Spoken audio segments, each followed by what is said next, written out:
정치팀의 나세훈 기자와 탄핵 가결 이후 앞으로 정치권의 전망을 더 자세히 얘기해 보겠습니다. 자, 나세훈 기자, 네. 국민의힘이 당론으로 표결 참여 반대 입장을 정하고 들어왔는데도 이탈표가 쏟아졌습니다. 네. 여당 분위기 어떻습니까? 당초 30표 가까이 이탈표가 나올 수도 있다는 전망이 있었지만 예. 실제 명시적인 찬성 이탈표는 12표였습니다.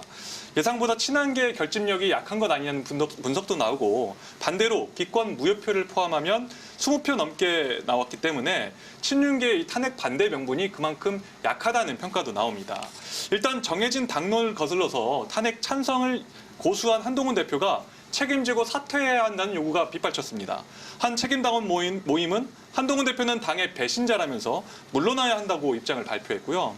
친윤계 김재원 의원은 탄핵을 찬성하고 자기만은 면죄부를 받을 것이라고 착각하는 몇몇 의원들이 안타깝다고 친윤계를 싸잡아 비판했습니다. 의결 직후 국민의힘 비상의원총회에서도 격앙된 의원들이 강하게 사퇴 요구를 한 것으로 파악됐습니다.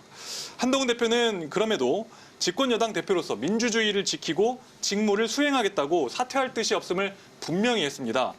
그러나 의원총회에서 친윤계는 물론이고 친한계인 장동혁, 진종호 초계의원까지 지도부 총사퇴를 결의하면서 당원상 비대위 체제로 전환될 수밖에 없게 됐습니다. 이렇게 되면 권성동 원내대표가 당대표 권한대행을 맡아서 이 비대위원장 선출을 주도할 수 있게 되는데요. 방금 전 소식인데 권 원내대표가 의원총회 직후 나와서 이제는 비대위원 체제다, 비대위 체제다, 권한대행 체제다.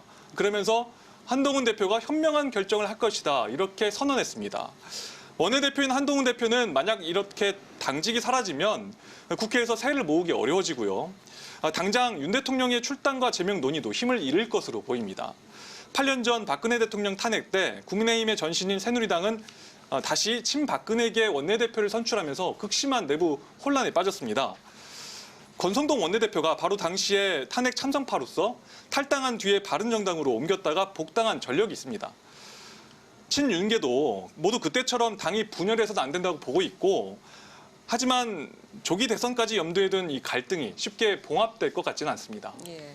이 윤석열 대통령이 결코 포기하지 않겠다 이런 입장을 냈는데요. 탄핵 심판이 진행되는 사이 정치권이 어떻게 움직일 것으로 예상되나요? 이제 정치권은 조기 대선을 상수로 놓고 판단하기 시작했습니다. 노무현 박근혜 전 대통령 사례를 보면 탄핵 심판을 두세 달이면 결론이 나올 수 있고 이번엔 탄핵 인용 가능성이 높게 점쳐지기 있기 때문인데요. 이론적으로는 탄핵 인용 뒤 60일, 2달, 그러니까 내년 4월이면 차기 대선을 치러야 할 수도 있습니다. 일단 민주당은 공식적으로는 윤석열 이후에 대한 언급은 피하고 있습니다. 윤 대통령이 대통령직에 있는 만큼 내란 사태가 완전히 종결된 게 아니라는 건데요. 탄핵 내란 특검과 국정조사도 탄핵 인용 가능성을 높이면서 동시에 전국을 주도하고 또 국정 안정화 방안을 제시하면서 존재감을 높이는 전략으로 보입니다. 이재명 대표도 탄핵이 가결된 뒤 탄핵 집회 무대에 올랐거든요. 이 자리에서 작은 산을 넘었을 뿐이다. 국민이 직접 참여하는 새로운 민주주의를 시작하자고 말했습니다. 짧지만 일종의 참여 민주주의를 강조하는 비전을 보여줬다 이렇게 평가할 수도 있습니다. 선두주자로서 안정적으로 국정 운영을 할 수 있는 지도자임을 보여주는 행보를 꾸준히 이어갈 것으로 보입니다. 야권 잠룡인 김동연 경기지사 그리고 김경수 전 경남지사, 김부근 전 총리 등도 꼽히죠. 본격적인 움직임을 보일 것으로 전망됩니다. 여권에선 오세훈 서울시장, 대구의 홍준표 시장, 안철수 의원, 유승민 전 의원 등이 한동훈 대표의 대항마로 거론되고 있고요.